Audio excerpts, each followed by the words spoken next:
Bonjour à tous. Aujourd'hui, on va parler du métier de conseiller en gestion de patrimoine et notamment si on peut réaliser ce métier, si on peut faire ce métier en fait sans diplôme. C'est souvent des questions qui nous reviennent. Alors moi, je m'appelle Cyril Chéry, je suis conseiller en gestion de patrimoine et gérant d'un cabinet de conseil en gestion de patrimoine. On intègre toute l'année des personnes qui veulent se reconvertir dans la gestion de patrimoine au sein de notre cabinet et notre groupement. C'est vrai que c'est des sujets qui reviennent quand même régulièrement.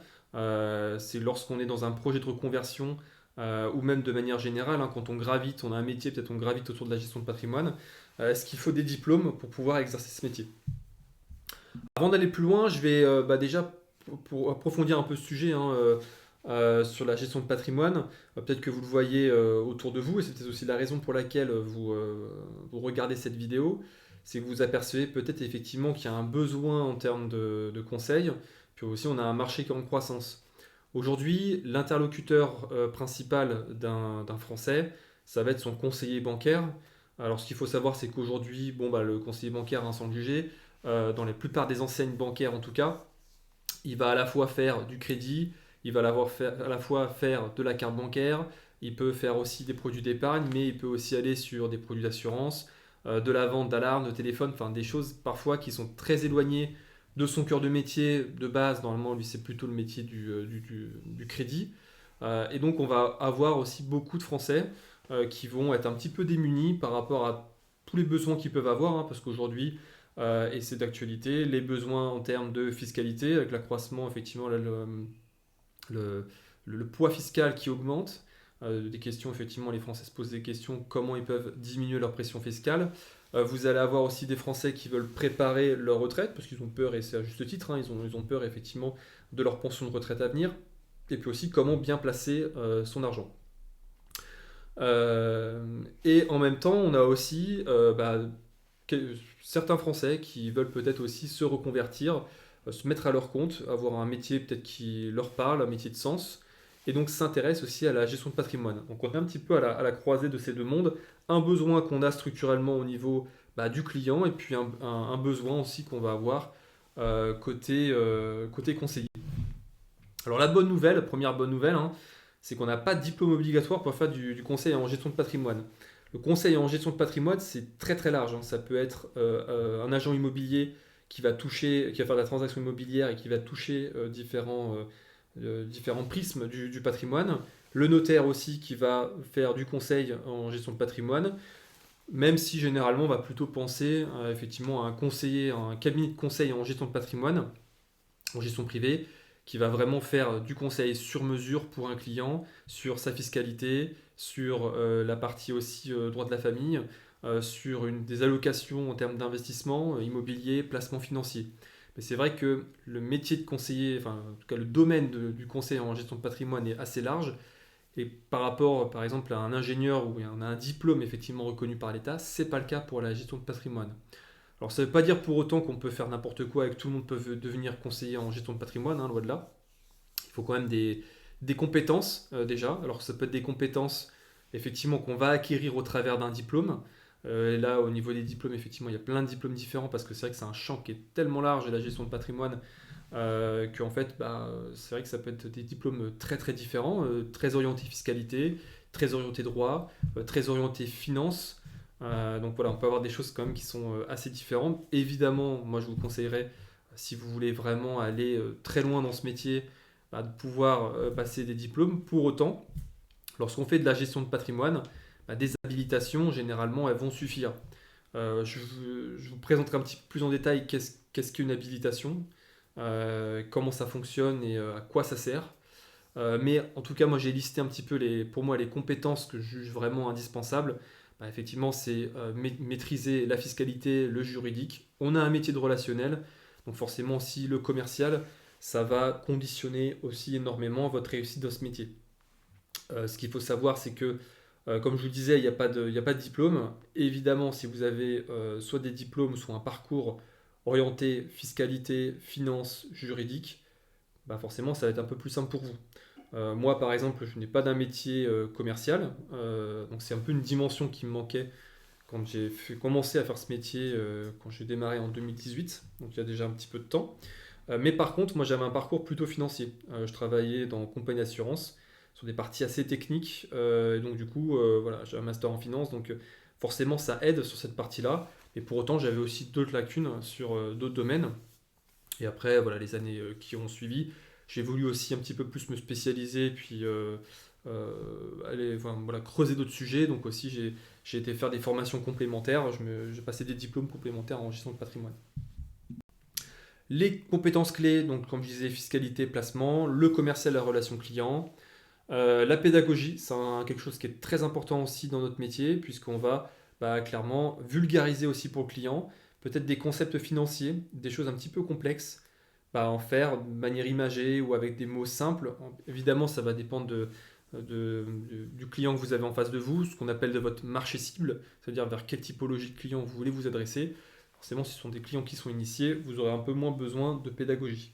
Mais de manière générale, si comme 80% des conseillers en gestion de patrimoine, vous voulez aller sur, on va dire, une population CSP+, donc plutôt cadre, qui finalement accumule de la trésorerie, ont des besoins fiscaux et ont des capacités derrière pour pouvoir, par exemple, investir dans l'immobilier à crédit. C'est la majorité, en tout cas, de la clientèle des conseillers en gestion de patrimoine indépendant. Il va falloir faire quand même un petit peu de travail pédagogique lors de vos rendez-vous. Euh, Par rapport aux formations, comme je disais, donc, vous avez des formations qui peuvent être certifiantes, ça peut être plus ou moins long. Alors j'ai mis 3 6 mois. Évidemment, quand vous faites des diplômes, ça peut prendre 1 an, 2 ans, voire plus, hein, parce que effectivement, les diplômes en gestion de patrimoine, souvent, ça va être du bac+5. Nous, on prône plutôt de l'auto-formation au niveau de notre cabinet de gestion de patrimoine. Je pourrais vous en parler un petit peu plus tard. Vraiment une approche, on va dire, très terrain, parce que de toute façon, on le voit, hein, on voit pas, c'est pas un gros mot, on va pas s'en cacher. Mais le métier de conseiller en gestion de patrimoine, ça reste un métier humain et un métier de commerce. On est commerçant, donc forcément, on peut avoir toute la théorie, toute la belle théorie effectivement en amont. Si derrière on ne sait pas mener un entretien, si derrière on n'est pas convaincant en entretien, et puis si on n'arrive pas à transmettre, on va dire, des convictions, des émotions à un client, derrière ça ne fonctionne pas. Donc c'est très bon, on peut faire des très belles études, mais si derrière on ne conclut, enfin, on va pas jusqu'au bout de la recommandation et on ne fait pas d'investissement avec son client, eh bien en fait on ne gagne pas d'argent. Donc ça n'a pas vraiment d'intérêt à ce moment-là. Et le client d'ailleurs non plus n'en gagne pas, parce que de toute façon s'il n'investit pas, il ne va pas pouvoir gagner de l'argent non plus. Tout à l'heure je vous parlais des obligations et des habilitations qui sont obligatoires. Alors j'en ai listé plusieurs, je pourrais même en rajouter une quatrième. Les trois principales, vous avez ce qu'on appelle le CIF, le conseiller en investissement financier. Vous avez la partie courtage en crédit, ce qu'on appelle les IOB. Et vous avez le courtage en opération d'assurance pour la partie courtier en assurance, qu'on appelle COA. Donc ça, ce sont les trois, on va dire, trois gros piliers. Vous avez une inscription à l'ORIAS qui est obligatoire. Donc c'est le registre des intermédiaires d'assurance, hein, l'ORIAS. Euh, quand, quand un client fait appel à un intermédiaire, comme un CIF, un IOB ou un courtier en assurance, il va pouvoir aller sur l'ORIAS. C'est comme un annuaire pour vérifier qu'il est bien inscrit. On a l'obligation effectivement de s'enregistrer et pour s'enregistrer, on va avoir des conditions. Je ne vais pas forcément ici les lister, mais ce qu'il faut savoir, c'est que pour détenir une habilitation, vous allez devoir par exemple soit avoir des équivalences en termes de diplôme. En termes d'habilitation, l'habilitation la plus, on va dire, compliquée entre guillemets à avoir, ça va être le CIF, le conseiller en investissement financier. Si vous êtes CIF, enfin si du moins vous avez des équivalences, par exemple en termes de diplôme sur le CIF, vous l'aurez aussi sur l'IOB, sur le COA. Donc vous avez différentes effectivement équivalences possibles, soit par diplôme, soit par expérience professionnelle parce que vous travaillez déjà dans le milieu. Ou troisième, vous n'avez pas d'équivalence, vous devez faire une formation habilitante. Ce sont des formations avec un plan qui est encadré par l'ORIAS et généralement c'est 150 heures. Donc le CIF, ça va être 150 heures de formation pour avoir du coup la possibilité d'avoir l'habilitation. Pareil pour l'IOB, pareil pour la partie assurance. Euh, pour le CIF, vous allez devoir en plus passer ce qu'on appelle la certification AMF. Donc c'est un gros quiz avec plein de questions. Il faut bachoter un petit peu et derrière c'est une obligation, peu importe que vous ayez des équivalences, que vous ayez derrière une expérience professionnelle qui peut être retenue comme équivalence ou que vous passez ces 150 heures de formation sur le CIF, dans tous les cas, vous devrez aussi passer la certification AMF. Donc ça, comme vous voyez, en fait, quand on dit la gestion de patrimoine, ça peut être une habilitation parmi plusieurs habilitations.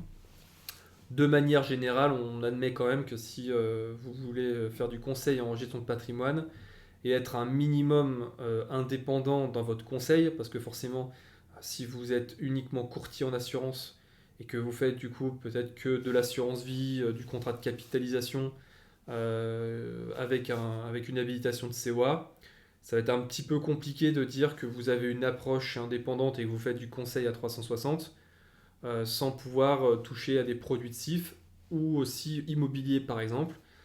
Forcément, si vous recevez quelqu'un en entretien qui veut placer de l'argent sur un produit par exemple de CIF, par exemple au hasard des SCPI, et que vous n'avez pas les habilitations de CIF, uniquement COA, bah forcément vous allez avoir un biais dans votre conseil, vous allez orienter généralement plutôt vers des produits que vous pouvez distribuer. Donc c'est pour ça que généralement on va plutôt dire que un vrai entre guillemets conseiller en gestion de patrimoine, il va quand même pouvoir avoir un panel de solutions qui va être assez large. Et j'en ai parlé à l'instant, mais la quatrième habilitation, enfin habilitation qui pourrait, que je trouve en tout cas nécessaire dans le métier de conseiller en gestion de patrimoine, c'est l'immobilier, la transaction immobilière, ce qu'on appelle la carte T. Alors là, on n'a pas d'inscription à l'ORIAS, mais il faut pouvoir s'enregistrer auprès de la CCI pour avoir la carte T, la carte de transaction. Et là, de la même manière, vous allez avoir des équivalences en termes de diplôme et d'expérience professionnelle pour détenir la carte T. Donc ça vous fait voilà, au maximum généralement les 4 habilitations. Nous chez Invested, évidemment on a les 4 habilitations. Je trouve que c'est nécessaire pour pouvoir avoir un conseil le plus, on va dire, sans biais possible, en tout cas pour le client, et pas uniquement être concentré que sur une classe d'actifs en particulier. Le cadre légal, en fait, on peut faire très simple quand on commence par le métier de conseiller en gestion de patrimoine indépendant. On peut tout d'abord démarrer par une micro-entreprise. Moi, généralement, c'est ce que je conseille. Lorsqu'on accompagne des entrepreneurs chez nous qui veulent monter leur structure, on va généralement leur dire, en phase en tout cas de test, de démarrer par une micro-entreprise, c'est ce qu'il y a de plus simple. C'est rapide à mettre en place. Ça ne coûte pas très cher en plus en termes de déclaration.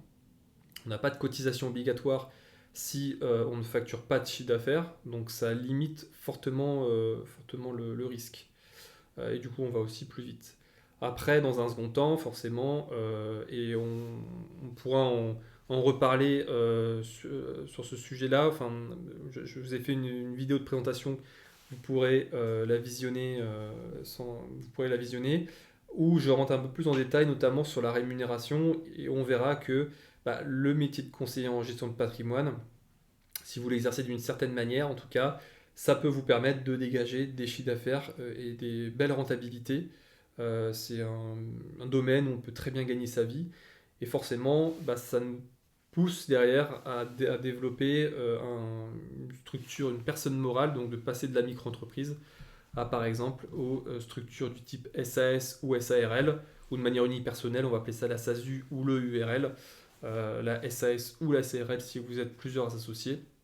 Ça va vous permettre notamment de pouvoir récupérer des charges, etc. si vous vous structurez un petit peu plus, ou tout simplement si vous dépassez les seuils, parce que c'est vrai que la micro-entreprise, dès qu'on dépasse les 80 000 euros de chiffre d'affaires, eh bien, on doit faire évoluer sa structure de micro-entreprise. Quand on exerce le métier de conseiller en gestion de patrimoine, il existe plein de formules différentes. On peut s'adosser à des groupements, à des réseaux. On peut le faire seul. Ce qu'il faut savoir, c'est que je vous ai présenté les différentes habilitations. Lorsqu'on exerce le métier de conseiller en gestion de patrimoine de manière indépendante, mais au sens de l'AMF, on est non indépendant. C'est-à-dire qu'en fait, on perçoit des commissions de la part des fournisseurs que l'on a référencés. Par exemple, si je décide de référencer un contrat d'assurance vie chez Generali ou chez Cardif, eh bien, je vais signer une convention de distribution et je vais être rémunéré par l'assureur lorsque je vais mettre en place une solution avec mon client. Concrètement, ça veut dire que je ne suis pas indépendant puisque ce n'est pas mon client qui me rémunère, mais c'est le fournisseur que je recommande, ici l'assureur en l'occurrence, qui va me rémunérer. Voilà, c'était juste pour revenir un petit peu dessus parce que on peut avoir un amalgame entre exercer le métier de manière indépendante, c'est-à-dire que on n'exerce pas de manière rattachée à une compagnie d'assurance ou à une banque, on n'a pas une société au capital. On est effectivement indépendant dans ce sens-là, mais par contre, la terminologie AMF est un peu différente au niveau de l'autorité des marchés financiers. C'est derrière, si vous percevez des commissions, vous le faites de manière non indépendante. Donc en fait, lorsqu'on est complètement isolé, c'est-à-dire que demain vous vous dites ben, je vais passer toutes mes habilitations et je vais exercer de manière seule, ça peut être une bonne idée, ça va vous procurer des avantages. Le seul inconvénient et l'inconvénient majeur que vous allez avoir, c'est que si vous voulez avoir toutes les habilitations, vous allez vite vous retrouver avec plein de partenaires différents à gérer, donc des systèmes de commissionnement mettre en place. Et le faire seul, c'est très compliqué en tout cas aujourd'hui, notamment à cause du poids réglementaire. Aujourd'hui, la réglementation est extrêmement forte, protectrice pour nos clients, mais ça veut dire que derrière, eh bien, on passe énormément de temps à faire du réglementaire. Donc le faire tout seul, c'est très compliqué, à moins d'avoir des très très très gros clients et d'en avoir quand même un petit peu pour générer suffisamment de chiffre d'affaires pour derrière pouvoir payer un back-office, c'est-à-dire en fait un support administratif hein, internalisé pour pouvoir faire toute la paperasse qui est quand même assez importante dans notre métier. Alors après, on peut limiter et avoir des coûts aujourd'hui très réduits grâce à des logiciels hein, qui existent sur le marché. On a des CRM, on a des logiciels de gestion, la signature électronique qui permet quand même derrière de générer à la volée des documents, d'aller beaucoup plus vite. Mais ce qu'il faut savoir, c'est que, en tout cas, et nous on le voit, on a des conseillers qui viennent chez nous pour ces raisons-là, mettre en place un groupement de CGP comme chez Invested, ça permet quand même derrière de réduire énormément les coûts, d'avoir un cadre en tout cas déjà mis en place, des partenariats et des référencements qui sont déjà mis en place avec différents fournisseurs, partenaires, soit sociétés de gestion, assureurs, banques, promoteurs, etc. Et puis aussi aller chercher un peu plus, hein, aller chercher de l'entraide, aller chercher aussi un support pour pouvoir se développer de manière un peu plus rapide. Je vous disais tout à l'heure en termes de revenus, donc c'est très compliqué de pouvoir vous donner une fourchette de revenus parce qu'en fait, quand vous êtes conseiller en gestion de patrimoine et que vous l'exercez de manière indépendante, vous pouvez très bien gagner 0 € comme gagner beaucoup beaucoup d'argent. Votre rémunération, elle est uniquement en fonction de votre performance commerciale. Et donc, néanmoins, ce qu'on observe, c'est qu'il y a quand même un métier où il y a de l'inertie. L'avantage de notre métier, c'est qu'on a de la prédictibilité, c'est-à-dire que vous savez que si vous générez tant de rendez-vous, que derrière vous convertissez tant de rendez-vous en clients et que vous proposez telle solution à vos clients, généralement c'est assez facile de mettre en place un business plan et de se dire bah voilà au bout d'un an, 2 ans, 3 ans, si je persévère dans mes efforts, voilà quelle rémunération j'aurai. Ce qui est très intéressant dans notre métier, c'est on a cette inertie. Ce qui est très très intéressant, c'est qu'on a des revenus, des catégories de revenus qui sont extrêmement variées, puisque je vous le disais, on a des commissions. Mais dans les commissions, vous allez avoir des commissions qui vous rémunèrent dès la mise en place de la solution. Par exemple, je place 100 000 euros, les 100 000 euros pour mon client sur une solution qui peut très bien me rémunérer 3 000, 4 000, 5 000 euros directement. Et ces 100 000 euros, ils vont travailler dans le temps et ils vont aussi générer des commissions récurrentes parce que je vais accompagner mon client dans le temps. Eh bien, le fournisseur qui met en place cette solution va me rémunérer peut-être du coup 500 euros tous les ans pour suivre mon client. Donc vous avez ce qu'on appelle un paiement dit, une commission dit upfront. Hein, il y a pas mal d'anglicisme dans ce métier. C'est-à-dire qu'au moment où vous mettez en place la solution, vous êtes payé directement. Et puis du récurrent, ce qu'on appelle du running. Et ça, c'est assez puissant comme modèle. Le running au début, les premiers mois, premières années, bah, vous ne voyez pas trop en termes de rémunération. Mais au fil des années, vous allez constituer un stock d'encours que vous gérez pour vos clients. Et la bonne nouvelle, c'est que ça va venir s'accumuler, augmenter vos revenus et puis aussi valoriser votre travail, votre entreprise. Parce qu'il faut savoir, en fait, c'est qu'après, derrière, ce sont des encours qui se revendent très bien. Le jour où vous partez à la retraite ou vous si vous voulez changer d'activité. Un portefeuille client, ça se vend très bien et ça s'achète aussi très bien. On peut faire aussi de la croissance externe sans aucun problème. Donc la première année, évidemment, le temps de vous faire connaître, de trouver vos premiers clients, de vous améliorer aussi, d'être meilleur dans vos rendez-vous, d'être plus structuré, et le temps d'avoir vous faire une notoriété. Forcément, les premières années, vous avez des revenus qui vont être moindres. Alors ça, c'est des statistiques que je mets de manière globale après pas mal d'années d'expérience quand je vois qu'est-ce que fait un conseiller en gestion de patrimoine qui se reconvertit, à peu près quel niveau de rémunération il a. Néanmoins, vous avez des conseillers qui vont être bien en dessous parce que ils mettent pas en place les actions nécessaires, et d'autres qui vont aller très très vite et qui vont dépasser très largement ces rémunérations de manière très rapide. Tout simplement parce que certains soit partent avec effectivement un très bon relationnel, ils ont déjà des clients identifiés qui ont des gros patrimoines, certains qui viennent déjà peut-être du milieu de la gestion de patrimoine ou qui sont déjà un peu une fibre commerciale un peu plus développée, forcément vont aller beaucoup plus vite. Mais c'est à peu près ce qu'on observe. Et après, en termes de rémunération, il n'y a pas de plafonnement. Ça peut être bien supérieur. Tout dépend effectivement, encore une fois, d'ailleurs, de son efficacité commerciale. Si je devais dire, vous lister un petit peu les différents écueils à éviter, comme je vous le disais, on a un métier qui est très très fortement réglementé. On ne peut pas faire n'importe quoi. Derrière, on doit adhérer à des associations professionnelles qui nous contrôlent régulièrement, généralement une fois tous les 3 ans. Donc ça veut dire qu'on ne peut pas se permettre de négliger la réglementation. On doit faire remplir des documents de manière très scrupuleuse. Et si on néglige la réglementation, on a des risques de sanctions, des risques d'interdiction d'exercer. Donc c'est quelque chose qui est très important, c'est de bien comprendre la réglementation. Malheureusement, ça peut prendre beaucoup de temps. Si vous faites le choix de rejoindre des groupements qui sont bien structurés comme Invested ou comme un autre groupement, ça va vous permettre effectivement de gagner beaucoup de temps. Sur la partie commerciale, effectivement, ne pas sous-estimer la prospection. Je disais tout à l'heure, il y a de l'inertie. Donc, ça veut dire que quand vous prospectez, lorsque vous cherchez de nouveaux clients, ça peut parfois être long. Et donc, si vous mettez trop de temps à mettre en place des actions de prospection, généralement, elles vont avoir des effets peut-être dans 6 mois, 3 mois, 6 mois, 1 an. Donc plus vous retardez et plus effectivement les effets seront décalés dans le temps. Et troisième point, alors ça c'est personnel je trouve, mais je pense que rester isolé dans ce métier, c'est une erreur parce qu'on a quand même un métier qui est en forte mutation, qui bouge beaucoup. Et donc rester tout seul derrière, c'est pas forcément progresser en tout cas sur les différents sujets. Tous les ans, on a des nouveaux changements en termes de loi de finances. Donc c'est important en tout cas de pouvoir peut-être échanger avec ses pairs. Mon plan d'action en 3 étapes. Si je vous disais effectivement demain, vous voulez vous lancer dans le métier de conseiller en gestion de patrimoine indépendant, la première chose à faire, déjà, c'est de se former. Vous allez sûrement vous lancer, à moins que ce soit, peut-être que vous venez déjà de ce milieu-là, mais la première chose importante pour moi, c'est de se former sur le métier de conseiller en gestion de patrimoine, savoir comment ça fonctionne, vous former sur le domaine en lui-même, mais aussi vous former sur des compétences entrepreneuriales parce que vous allez être indépendant.